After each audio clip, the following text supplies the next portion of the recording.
Well, so we have James Agalga. James Agalga is a member of parliament for Bulsa North.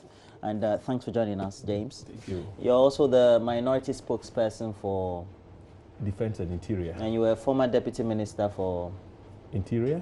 Charlie, you're a big man. We also have deputy minister for information, Pius Enam Hajide. Good morning, Pius. Good morning, my brother. Right. So we'll have some great conversations. And apparently, we're told that you convened a press conference. We did the broadcast this morning, but the criticism out there is that you shouldn't be wading into issues of national security.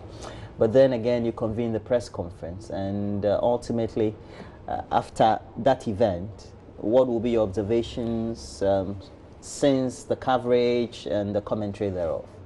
Thank you, and good morning to your cherished viewers. Any suggestion that we should not wade into matters of national security, I think, would be most unfortunate, because Parliament is a major stakeholder so far as the management of the country's security is concerned. In addition to that, Parliament has a mandate to perform oversight over the security sector. And that is why there is the Parliamentary Select Committee for Defense and Interior. That is basically our work, to oversight the security sector. But whilst in opposition, you'd understand that we play a lead role so far as the performance of Parliament's oversight mandate is concerned, and that is how it is throughout the world. Even if you go to the Commons, the role of oversight is mostly championed by the minority, because you don't expect the majority side of the aisle to be the ones to perform oversight, even though, yes, Parliament as a collective should do that. But the practice has been that they are usually very reluctant. If my brother here, the deputy minister, were a member of Parliament, you would understand, you would agree that it would be extremely difficult for him to be the one. Because his party is in government. Because his party is in government, and he is in government as well. I mean, it would be awkward. So it is our responsibility as a minority to ensure that the proper things are done so far as the management of How about the security. observation that perhaps your intrusions and commentary thereof smacks of politicizing the subject? Because we know that the death of the gentleman, Hussein-Suale, it's a tragic one, but also fall in line with activities of free press, the engagement of the media to be a stable arm for our democratic dispensation, among others. Well, and so you have to leave the police to do their work. No. We waded into the whole saga only when we came to the realization that the security apparatus was reluctant to act against Honorable Kennedy Agyapong, probably because of his status in society, a member of Parliament, a very influential member of the ruling party, the MPP. And because the things he did, and we have alluded to provisions in our Criminal and Other Offences Act, clearly his conduct should pass for abatement. And yet, 7 months down the line, the security agencies did not act. Listen, when he splashed the pictures of the late Ahmed Hussein-Suale and that of and those purporting to be the likeness of Arimiyawa Nas on TV. Did he infringe the law in any way? Absolutely. How? Remember that he invited the public to cause harm to the person of Ahmed Hussein-Suale. No, he even went to the extent of disclosing the location of Ahmed Hussein-Suale. He said he was a resident in Medina, right? That, for me, passed for the offense of abatement. And so that very moment, Honorable Kennedy Agyapong ought to have been arrested. But he was allowed to walk a free man. Down the line, Ahmed Hussein-Suale is murdered. After the murder of Ahmed Hussein-Suale, one would have expected Honorable Kennedy Agyapong to show some remorse. Unfortunately, he went to town again and made worse provocative statements. The security agency still didn't act. Now I am learning that they interrogated him. How was the interrogation done? Was he invited to the police station? Did they extract statements from him? How was he interrogated? You look like or you doubt it. Or they merely had a conversation with him. The police statement? Yes, I've read it. And that is what I'm talking about. Was it just a conversation? Was he interrogated? Because at the time of his departure, he did not appear as a person who was under criminal investigations. Because, and it is on a record, that he dared the security agencies of the state to arrest him if they thought he had done something untoward. So if the police would now come out and say they interrogated him before he left, how do you reconcile the two? Because he, before his departure, challenged the security apparatus to arrest him if they thought he had done something untoward. That is why we found it necessary to invite the police to arrest him, because it's not above the law. We as Parliament have also, we are determined, the minority, that when we resume from our recess, we shall commence action against him for contempt, because his conduct has brought the image of Parliament into disrepute. How so? Very much so. Because of his utterances? His utterances. The Constitution grants him those rights to free speech. Yes, but free speech has limits. If free speech would incite the public to cause harm to fellow Ghanaians, and as a result, a life is lost, we think that that would amount to recklessness. If somebody makes a statement, you need to prove that his statement incited the public or any member of the public. Not when you are talking about the offense of abetment. Look at the provision in Section 21 of the Criminal and Other Offences Act. If the conduct is acted up, the incitement is acted upon, then it becomes a serious matter. But even where the incitement is not acted upon, the mere act of inciting the public to cause violence to another person amounts to abetment. Simpliciter. And you can be dealt with. For government, in government, for those who serve in government, what is the reaction to the minority statement? Well, thank you very much, my brother, and good morning to you, my colleague, and to our cherished viewers. First of all, let me state from the very onset that the minority in Parliament are entitled to their right of free expression, and no matter how misguided their position may be, they are still under the law entitled to their right of free speech. How do you determine that their statement is misguided? However, I will explain that. The condemnations that have occasioned their latest press release or press statement are quite justifiably founded. The people of Ghana, like you tried to proceed, have taken serious issues with the hypocritical position taken by the NDC minority with a view to politically exploit an otherwise unfortunate development, which development we all have condemned. And as a government, a day after the unfortunate incident, we issued a statement. We have condemned the act unreservedly, and we have encouraged the police to do their work. And like has been said, the police are actually on top of the job. They are already speaking to persons of interest in this matter. And I would have thought that any responsible opposition or group for that matter who has any information or reasonable suspicion would go to the police and make a case. But to want to play this out in the media and to judge the matter at a press conference, for me, is rather unfortunate and symptomatic of an opposition that is only desperate to take undue advantage of the suffering of a family and the insensitivity that the NDC exhibits. If you read their statement, they have gone and they are speaking about a general state of insecurity, and I am scandalized. You don't think there's a state of insecurity? Because just a week or two ago, we had a woman who was a top servant, a top director of the Ghana Port and Harbours Authority, who was murdered in their home. We've had other chain of activities and incidents which point to a semblance of some sense of insecurity. Look, crime would occur And that's why we have the law enforcement agencies. That's why we have the courts. Okay? And it will continue. We encourage the police to even get ahead of the criminals with a view to preventing crime. But it looks like the police are not proactive. No, but I'm saying that you don't think the police are not proactive? No, if you check, the criminals are getting sophisticated.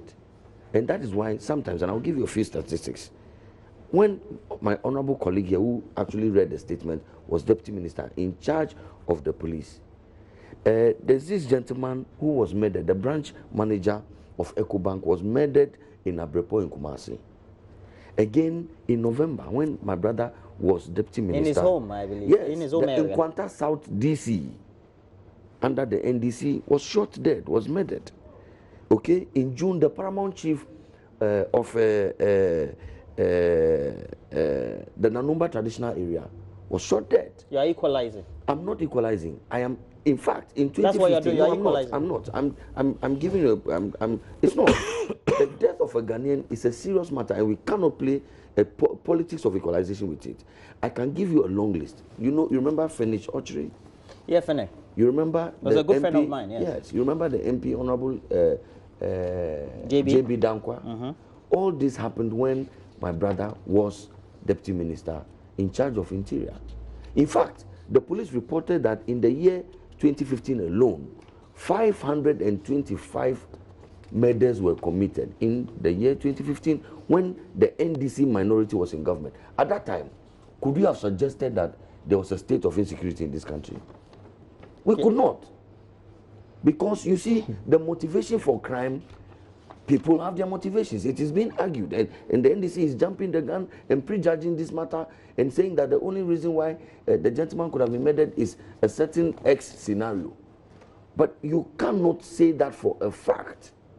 As for the other matters of abatement of crime and so on, my brother is a lawyer, but I am not a lawyer. But I am struggling hard to understand how my brother expects somebody to be arrested for abatement of a crime which is yet to have happened. I am struggling to understand. If if you are supposed to be arrested for abatement of a crime, that crime ought to have occurred. And to say that 7 months after the statement that you consider to be an abatement of a crime, a statement that you describe in that manner, and you are calling the police to act, you are accusing the police of not acting 7 months before the crime was committed. I mean, I do not know how the police... You're finding it hard to reconcile that position. I am finding hard to understand how the police would have known. But don't you find it curious, Piles, that just some few hours, if not an hour or two, after the press conference of the minority, in which they even stated that they had some clear information that there'd been some interaction with some of the protagonists who had been mentioned, the police followed up with a statement. Quite curious, though. It looks like the police are playing catch-up. Well, because you see, when you drag the police, they have an integrity to protect. They are up there doing their job. They want to remain focused. When you keep distracting them and you keep politicizing the matter, what you do is actually to take police attention from the case to actually also want to deal with some of the distortions and the misdirection that is being introduced. So I will not be surprised if somebody suggests to me that the police statement was in reaction to the NDC. I do not know it for a fact. It could as well be that the police has their schedule that they are following. But I will not be surprised that somebody says that the police statement was in reaction. But that is the danger that we seek to point out. And I'm saying that what stops the NDC from approaching the police with all the reasonable suspicion that they have, or with all the information that they have, approaching the police and making a case? I mean, why do they think that the only avenue available to them is through the vehicle of a press conference? Is to politicize the matter, is to take advantage of the sufferings of a Ghanaian family, a very insensitive move to take, but they don't care. They don't care about Ahmed Hussein-Suale. They don't care about his family. What they care about is to create a certain bad image for this nation, Ghana, and to create a certain bad image for this government. But the people of Ghana see through this, and the people of Ghana know that. Look, crime, like I gave you a long litany, and I stopped because of time. Crime has happened in the past. Crime is happening today. Crime will happen tomorrow. We must all move as a state to make sure to answer the question, how do we fund and finance the law enforcement agencies so that they can get ahead of themselves. That's why for instance, I am happy that the Operation Calm Life, 200 hard body pickups have been given to the police. We'll see it around. Another 200 but people are being shot daylight. Yes, but you see, that's what I'm saying to you, that they didn't just begin today. All the names that I mentioned to you, some of them were shot in broad daylight. In the case of a businessman in Kumasi, Alhaji Halidu, he had valuables around him, but nothing was touched. He had a lot of money. The police therefore came to a conclusion that this was premeditated murder. Maybe a contract killing, so to speak. But at that time, when my brother was still deputy minister, could we have said that that was a state of insecurity? I mean, I think that we should encourage the police to do the work that the police ought to do. We should encourage them. They should do it in secrecy and not give us updated public information. They can, but that's what they need to do. Because you're a deputy minister of information. You know that information and the way it trickles or is disseminated is vital. Should not push the police in a direction that they want the police to go.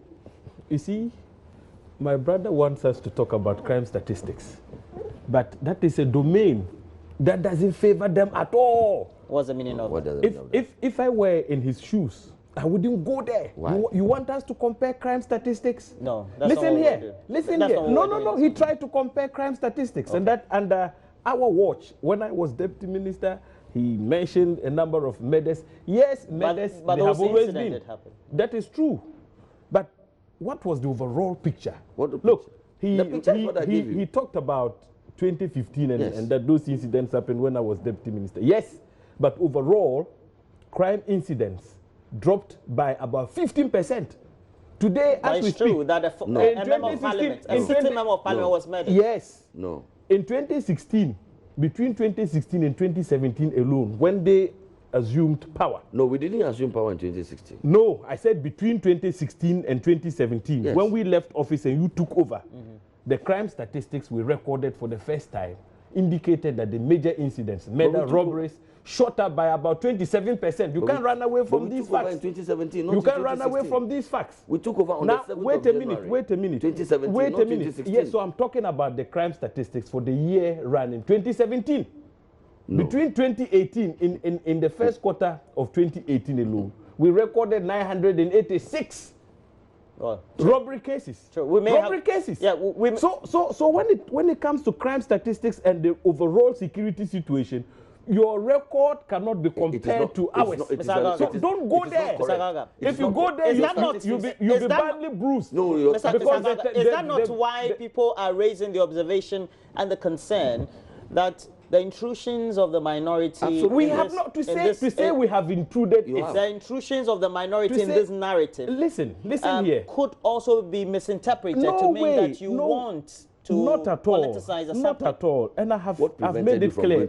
Honorable Minister, please, let me have my turn. But you haven't answered the I was very quiet when you were talking. Okay. Look, for anybody to describe our actions as intrusions, for me, is hypocritical.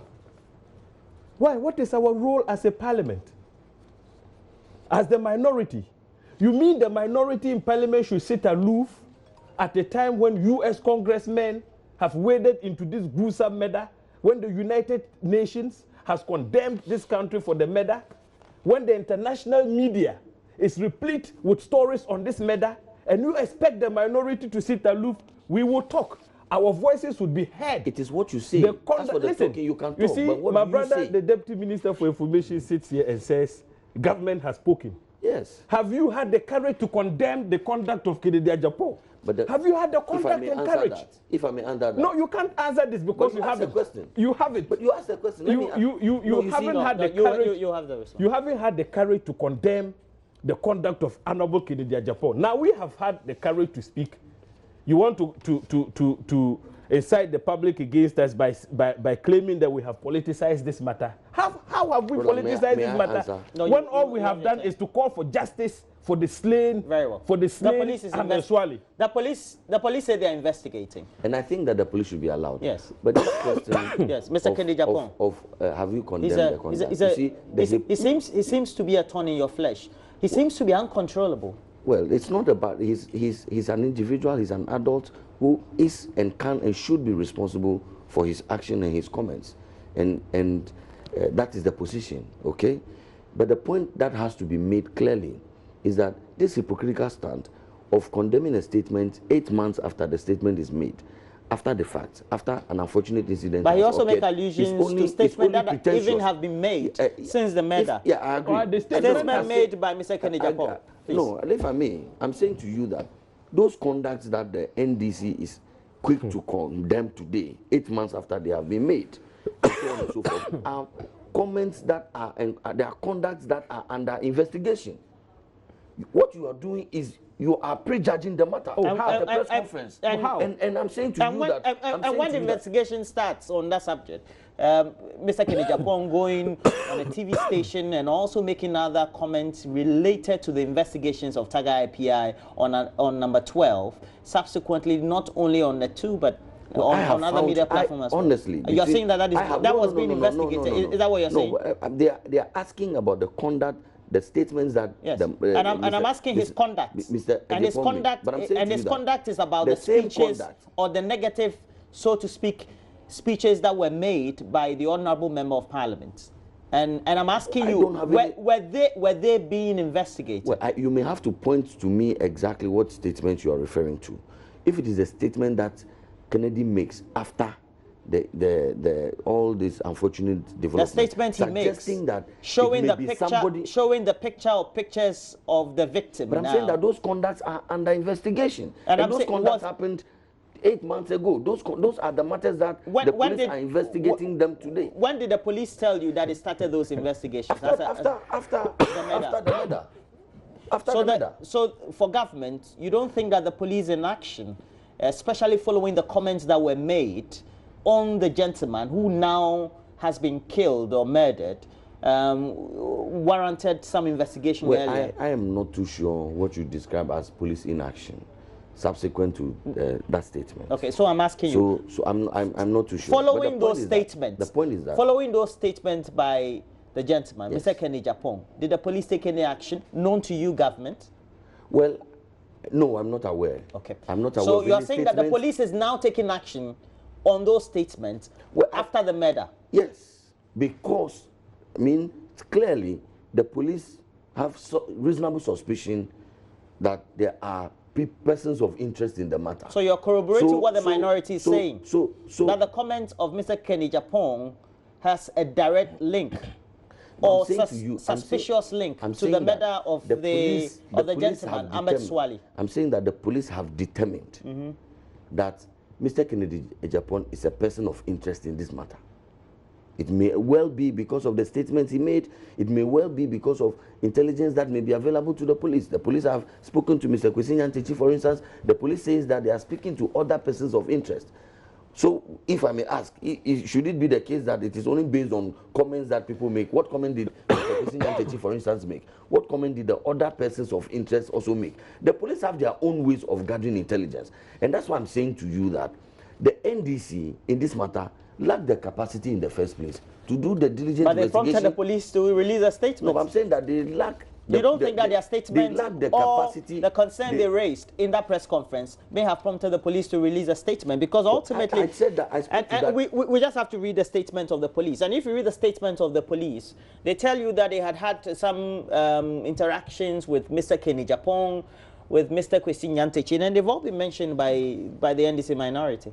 Yes, I'm saying to you that if the police are doing their work and the police are speaking to the people that the NDC has also belatedly come to ask the police to speak to, the police, then they are late. The police rather are belated with a statement. No, the police spoke long before the NDC did their press conference. So why didn't the police make it public? That's not how the police operates. The police doesn't come to the public after every lead they get. But I'm saying that when you introduce the misdirection, have you watched a video or an interaction or an interview of Mr. Kennedy Agyapong, who has stated publicly that he has not been invited by the police, he has not been asked by the police to be asked any questions at all? Now the police come out with a statement that apparently they'd been interrogating or having some interaction with a gentleman. I am aware that Mr. Kennedy Agyapong appeared on one of your sister radio stations to make those comments. But after that, he was invited. When? at the airport. He was invited. I watched an interview he conducted with Kofi TV at the airport prior to his flight. And I'm not sure when they picked him up prior to the flight. Well, I'm not sure about picking him up, but I'm saying to you that I know, because I've heard this from senior police officers, that a team of investigators. So Mr. Kennedy Agyapong may have been lying to us that he had not been called to the. Well, I don't know. I don't know what you're speaking to, but I know that it is out there, and the police statement speaks to it. Unless you want to suggest that the police. No, I'm not suggesting. I'm saying that going by the Mount's own utterances. But I'm saying to you that Mr. Agyapong could actually even have been interrogated at the airport. He could have been picked up from the airport. He could have been invited. The team could have met him anywhere. The police have a way of doing their work. The police have said that they have a statement from him. He has spoken to the police. He has actually even written a statement to the police. Really? And so, yes, it's in the statement. Statement? It's in the statement. Look, Kennedy Agyapong spoke to the world. We all heard him.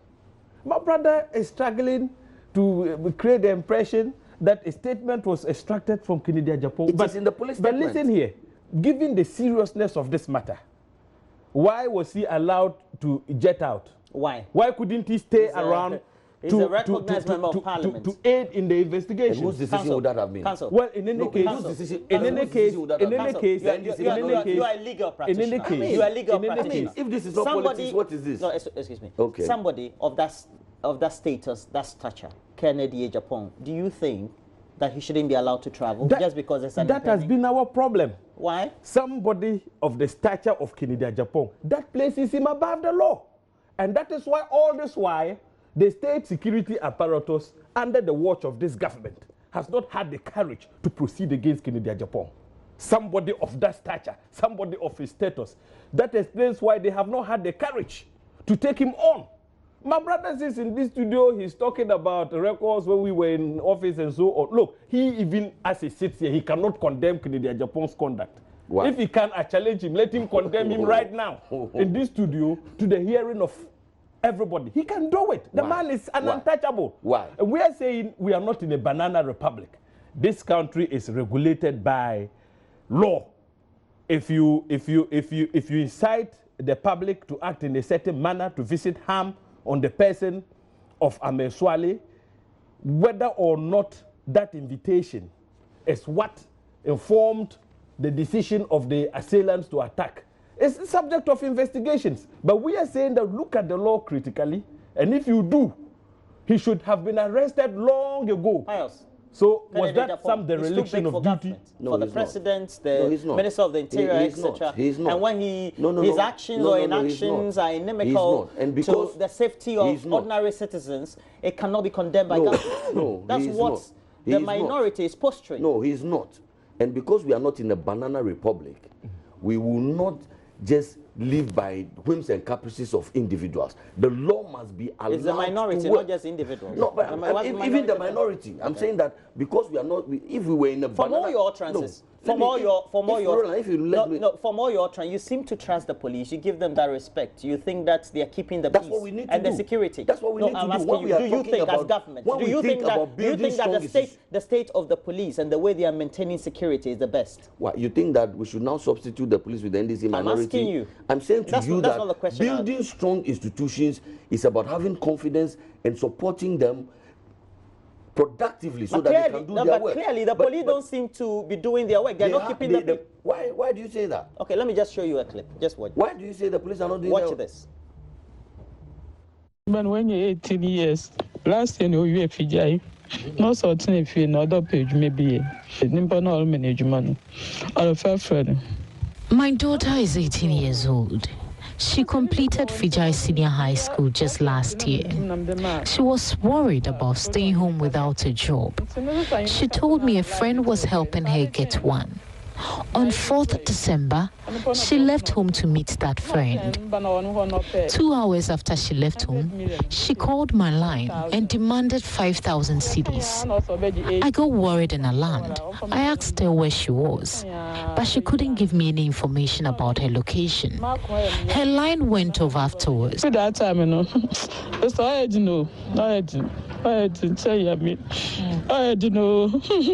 He demanded 10,000 cedis, We bargained and pleaded with him. He later agreed to take 8,000 cedis. Information Minister, always monitoring information. How do you feel about the statement from the woman, the kidnappings going on? No, Roland. Let's be careful. We do not damage our corporate reputation as a country. I'm saying to you that these things have happened. There are criminals that exist in Ghana as they do elsewhere. But I'm saying that that isolated case of one or two unfortunate deaths and kidnappings and so on and so forth. You're saying the kidnappings are isolated? No, I'm saying, but they are. They are not. And the deaths of about 4 recorded in the new year. I'm saying that isolated incidents. I'm saying that compared to 525, should I give you the statistics? If I may finish. No, please. If I may finish, I'm saying that nobody can justify crime. When they happen, we should condemn it. We should ask the police to expedite action, investigate these matters. But sometimes criminals go ahead of the police. There are criminals, and they will always do their work. What we need to do as a state is to build the capacity of the law enforcement agencies to deal with them by giving them the vehicles that they need, by the Alpha operation that puts CCTV cameras across this country. Have you given them the vehicles? I just gave you the statistics about what we are doing. How many vehicles have you given? I have told you right now that under Operation Calm Life, we have given the police 200 brand new pickups. We have given, and their kidnapping is ongoing. But I'm saying that, Roland, we just have to all support the police and encourage them to do better. There is no way. Mr. Hajide, are you saying that we are beefing up the equipment stock of the Ghana Police Service? We're also last year the president announced 800 million Ghana cedis extra investment into the security services. And kidnappings are ongoing on a daily basis. Oh, please. I'm saying to you that if you say on a daily basis, that is over the last week or two, that is an exaggeration. On a daily basis, we've had a number of incidents. To you that coming out from the Western region. These matters have to be investigated. They have to be investigated. It is not the situation that in this country, on every one individual, we have a police person, and when you roam the streets, there's a police person by your side. We are grossly outnumbered. The state is ensuring that we recruit more police officers, and that is why we have made a commitment to employ another 4,000 police officers, even though we have increased on the numbers that we met. Largely, we have increased on the numbers of police officers that we met. What were the numbers? We have increased on the numbers. What were the numbers? Tell me. Are you not aware as chairman of the Interior? No, but tell me, I want to be told, because we are privy to the facts. You know, you tell me the facts. Let him make his point. So is it not correct that we have increased the numbers of police personnel? How? Excuse me. So you're saying these number of incidents, including drive-by shootings and also constant kidnappings within a short space of time that we're recording. There are matters that must concern all of us. And they are being investigated. Yes, but it also shows that the inactiveness of the Ghana Police Service to be able to deal with some of these exigencies. No, you see, there's a state of insecurity. No, Honorable. Please, that is a gross exaggeration. As I speak to you, even in the most developed democracies, there are crimes. In America, in London, in Paris, there are crimes. The police investigate some of them even up to now remain unsolved. But I'm saying that to look at this and to talk in the verbiage, in the language that the NDC proceeds, for me, is to throw the baby away with the bathwater. And I'm saying that we cannot give up at this time on the Ghana police. We cannot give up on our collective resolve to fight crime. I'm not going to sit here and we cannot give up because the Ghana Police Service is playing catch-up. No, catch up with whom? But the minority has to come up with a statement. For them to come out with a public statement on an ongoing issue, which is of public concern. Is interfering in the investigation. The police is that what the NDC minority That's what exactly they did. You're interfering. That's exactly what they did. Roland. Yes, sir. Roland, quickly. I don't know whether my brother, the minister, remembers the manifesto promise of this government in the 2016 elections. Maybe I should remind him. You would provide for a secure environment for people to go about their business. Yes, which we are doing. And in their homes. But for us, in their homes, etc. You see, no, please, if we talk about insecurity, can I make a point? Please. If I may, let me just 1 second. When you had your turn, I gave you unfettered. If you talk about state security, have you checked? Please. please. Oh, well, don't do that. I gave you the opportunity to talk. That manifesto promise is what we are holding you to. Deliver on your manifesto promise. We are. Even at a time when, like I said, major incidents had dropped by about 15%, you people still had the courage to tell Ghanaians that there was insecurity in this country. Today, the figures have shot up by about 27%, and you struggle to say we should all agree that we're living in a safe environment. When there were more murders than any of the years under the MPP. Please, 525. you can't substantiate this. I just gave you the figures. You can't substantiate I just gave you the figures. I just told you. Look at this. I told you. Oh no, this is I told you. I said in the first quarter. Talking about listen, in the first quarter of the year 2018 alone, you know how many incidents were recorded? We had 900 murders and robberies, 968. But I am just. So I'm saying that when it comes to the statistics, don't go there. Robberies are in their thousands. Don't go there. Robberies are in their thousands. Don't go there at all. But listen. And The point is this. Listen. The point. Look, you see the point. The point that needs to be made is that we don't have.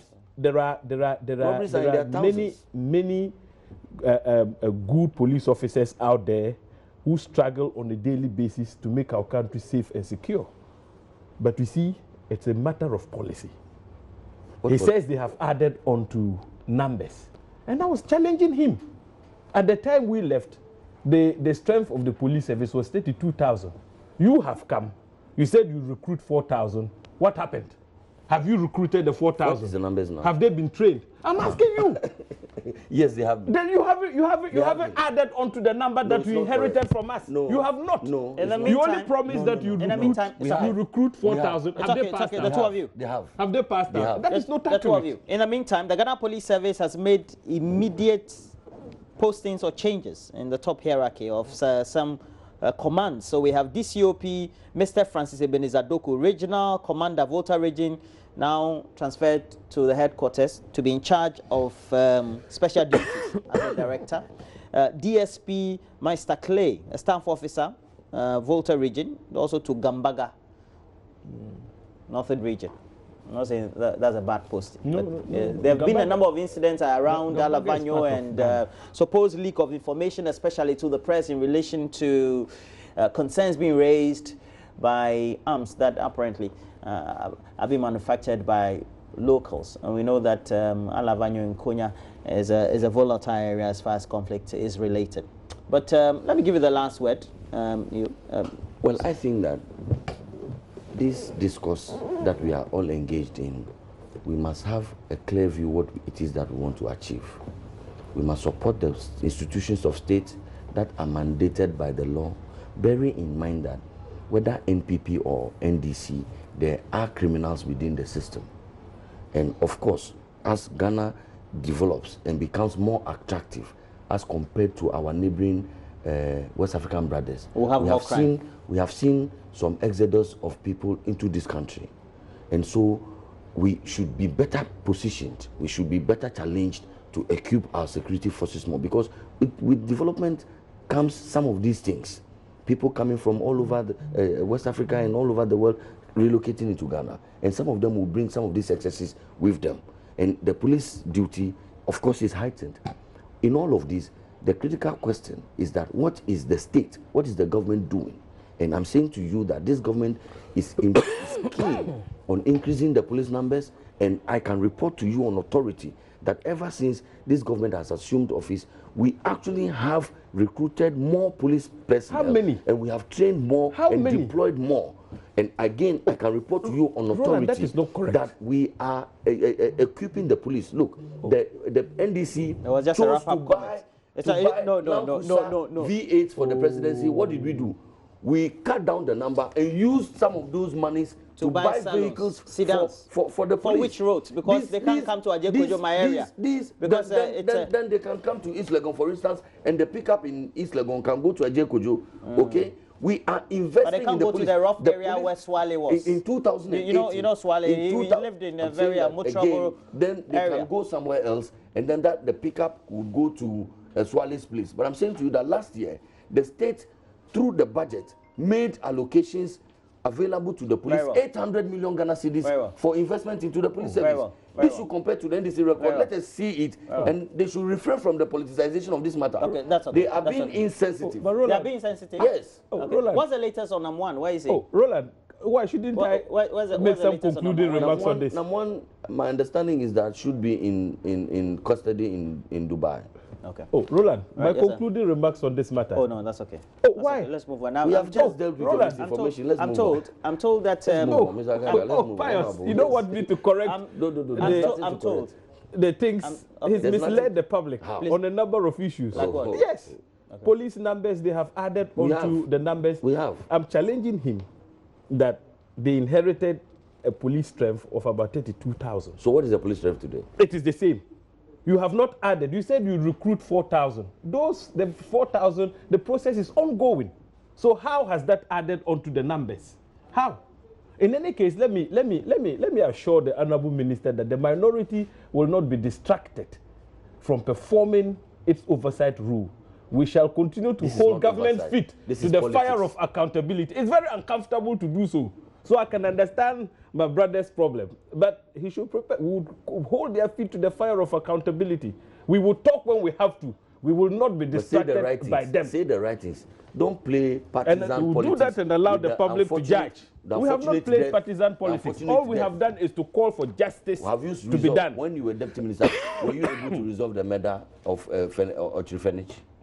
Were you able to resolve the matter of the MP? Okay, gentlemen, and so on and so I know forth? your party. You're opening the vetting process today for the individuals who are interested in becoming flag bearers or a flag bearer for your party, the hopefuls. Yes. And that whole process is starting today. Yes, absolutely. The NDC is a democratic party. Everybody, a member, all qualified members are entitled to put out themselves for higher positions in our party, including the flag bearership slot. So the process started in earnest. Quite a number of people showed interest. We've come a long way. It's now time for the eligibility of those who have picked up forms and submitted same to be tested. And that is what would happen starting from today. When that is done, those who be cleared to contest the elections will definitely be allowed the opportunity to run. And for the NDC delegates, the grassroots of the party to decide who leads us to unseat the MPP in 2020 in the face of their abysmal performance so far. So today marks the beginning of that journey towards unseating the MPP from government, because Ghanaians are yearning for a change. In 2 years, a lot of hardship has been visited on Ghanaians. So this process for us is a milestone. It is the beginning of a long journey towards unseating the MPP from office in 2020. Prior to now, there had to be a constant pressure on the executive, even a process. Yes, there were challenges here and there. Of an injunction, ultimately, some discussions or arbitration processes had to be embarked upon. Yes. You know, the party has its own internal dispute resolution mechanisms. Definitely. Apparently, those mechanisms have not been exhausted. But fortunately, But we're here because there seemed to be the posture of the top leadership of the party, including yourselves as members of parliament, even having signed petitions or signed assurances, endorsing certain individuals, etc., in this whole race, that you seem to think or postulate. Absolutely. It's our right to do so. As I said here, I have a vote. I'll be voting, in the elections to select a flag bearer for my party. You're a leading member of the party. It doesn't matter. That doesn't take away my right to vote and to help in the decision-making process. When you make such public gestures, yes. It gives different connotations. I don't think so. Look, if you come to Parliament, the overwhelming majority of us signed for President Mahama to be our candidate. But some other members also endorsed other candidates. I can mention my Honorable Kwashiga. He has endorsed Professor Labi. He's in his campaign team. There's nothing wrong with that. But the overwhelming majority of us signed for President Mahama. We want him to be our flag bearer. What's wrong with that? There's absolutely nothing wrong with that. It looks like the NDC will give you a run for your money in 2020. No, I don't think so. The NDC appears quite unattractive to the people of Ghana, and you can gauge the public interest in all their election. People are not interested in the NDC. They have become unattractive because people know their track record, and they have compared the track record of the NDC in with the 2 years of this administration. And the people know that, yes, we may not have gotten to Canaan, the promised land, but the people clearly see that we have moved from the servitude and bondage that we were under the NDC. Today, people know that there's free SHS. Today, people know that utility tariffs have come down. Today, people know that we have reduced, removed nuisance taxes and reduced taxes. People know that things are happening in this country. People know that people are getting employment into the police. People know that NAPCO is working. People know that nursing and teacher training, people are not being paid. Teacher training NAPCO workers are not being paid. Have been restored. So the people know this, and they're not interested in the NDC. The NAPCO employees are not being paid. But it's a democracy, okay? How would you resolve that? Let the NDC get together and tickle themselves and laugh. But you see, even these small internal elections of the NDC, they are unable to manage. Okay, first of all, they had to monetize the system with a view to knocking some people out. And so they paid allegation. Of course, it is. That's a very serious allegation. I mean, he needs to substantiate this. To the extent that the council who has monetized what? Yes, you have monetized your elections. What's the evidence? You charge exorbitantly high filing fees. To the is that what you call monetization? It's monetization. Is it not money you buy? It's a fundraising. Is it not money activity. you buy? Is it not money it's you buy? It's a fundraising activity. This is your poor way. Shouldn't we raise funds you lack to run the affairs of our party to be creative? I mean, come on. You see, the NDC cannot be creative. The NDC, and this is the attitude with which they manage this country. And Ghanaians must be wary. To raise funds, the best appeal or the best approach for the NDC is to charge exorbitant, gargantuan, unprecedented presidential filing fees, to the extent that the Council of Elders of the NDC have to come in and decide that no, this is inhumane, this is unheard of, and they have to compel you to reduce. And now you go, you have one court case here, another court case there, and so on and so forth, and now you have to postpone your primaries, members of parliament, and acting against the dictates of free choice and compelling people. How? I just read this morning. There's a headline. There's a headline. How? The honorable member of parliament. Don't we have? But your own MP, Honorable Nabu has pitched camp. I'm saying that Honorable Nabu. Why can't Agalga pitch camp? Honorable Nabu has accused you of using intimidating tactics. Oh, that is not true. He has accused you. Not true. That is not true. I'm just reading the front page of the Daily Dispatch. It says former President Jerry John Rawlings has been quoted as saying he's even feeling that the times are hard and things are not going well. You've cited the story. Yes, I have seen the front page. And I encourage Mr. Rawlings to speak up. Mr. Rawlings has been on record. He speaks. He has described the NDC aptly by saying that John Mahama. No, we're talking about the economy. I'm coming to that point. It's a straight question. That they were dragging this country into a ditch. Okay? Look, human needs are insatiable. And by our design, by our nature, we always want more. There is no doubt that this government, I have not seen any government in our fourth democratic dispensation that within the first 2 years of the first term, they have achieved. That's a repetition. No, I'm saying that. You mentioned the 2 years and how it compares to. Check. When President Rawlings himself was president, even though he handed over to himself, the first 2 years, the major achievements of Jerry Rawlings were not achieved. Most of them were not achieved within the first 2 years. Check with even J. Kufuor, a doyen of our fourth Republican Democratic. As for John Mahama, the things that he boasts of, the Dubai, the Circle Dubai, and the T3. This was what he did in the first 2 years. This were things he did. Mr. Rawlings is saying that things are hard. That's why we are the ones who are paying for those. Dubai. But what are you paying for? We paid for the T3. Over 60% of the amount. Paid for. Yes, we paid for. That is not true. We paid for it. That's not true. You check when the checks were issued. That is not true. We paid for it. What are the checks? Even the Dubai. What are the checks? Even the Dubai. You paid for the Dubai. You just constructed and left it. Oh. You just constructed and left it. That is not accurate. How did you pay for them? We are the ones paying for it. How was the Dubai financed? How was it financed? No, please don't mislead the public. How was the Dubai financed? I'm asking you. What do you mean? Can you answer that question? How was it financed? So I'm saying that. How have you paid? At what time? No. You have your turn. He's a minister. Yes. We expect a minister. So put him wrong. We expect ministers to be forthright in their discourse with the public. This is a public TV station. Yes. How did you finance the Circle project, the Kwame Nkrumah Circle project? If I may continue. No. I want an answer right now. He asked me a question. How did you finance the T3? You are taking over. Why can't you commission the T3? Oh, now it's because you think if you commission it, JDM will take credit. What credit? Ghanaians are already aware. But John Dramani Mahama cannot take credit for a project that we paid for. My goodness. Okay. In the meantime, you commission it and let Ghanaians be the ones to judge.